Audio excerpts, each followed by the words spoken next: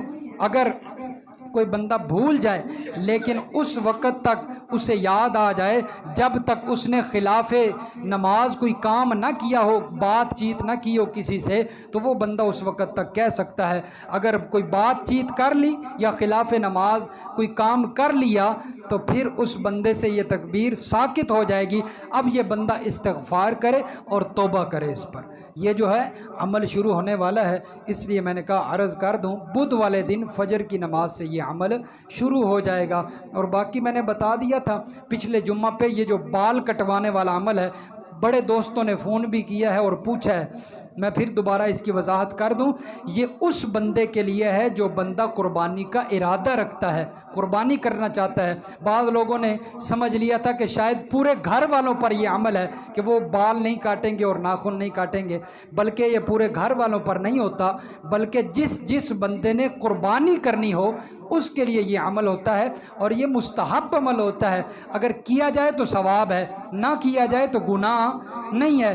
اگر جس کے لیے بال کٹوانے ضروری ہو جائیں، زیر ناف ہوں یا ناخن کٹوانے ضروری ہو جائیں، اس کے لیے ضروری ہے کہ وہ بال کاٹے۔ وہ یہ نہ سمجھے کہ میں ثواب حاصل کرتا رہوں اور میں بال چھوڑے رکھوں۔ لیکن المیہ یہ ہوتا ہے، بڑا دکھ ہوتا ہے، 10 دن بندہ جو ہے وہ بال نہیں کاٹتا، داڑھی بھی بڑھ جاتی ہے، لیکن کیا قربانی والا دن ہوتا ہے، ایک طرف سنت زندہ کی جا رہی ہوتی ہے اور ایک طرف سنت کاٹی جا رہی ہوتی ہے۔ بڑا افسوس ہوتا ہے۔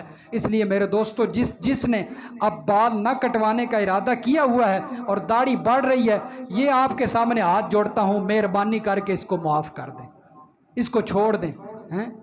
یہ واجب عمل ہے، جو بندہ جان بوجھ کر اس کو چھوڑتا ہے اور اس کی بے حرمتی کرتا ہے، توہین کرتا ہے، وہ بندہ مسلمان نہیں رہتا۔ لوگ سمجھتے ہیں صرف سنت عمل ہے، رکھو تو ٹھیک ہے، نہ رکھو تو مرضی۔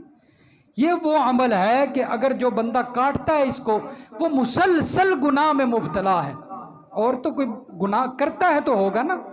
یہ وہ گناہ ہے کہ اس کو کاٹنے کی وجہ سے بندہ مسلسل گناہ میں مبتلا ہے، لکھا جا رہا ہے اس کا گناہ۔ اس لیے مہربانی کر کے اس کو چھوڑ دیں، اس کو معافی دے دیں، اللہ تعالیٰ سمجھنا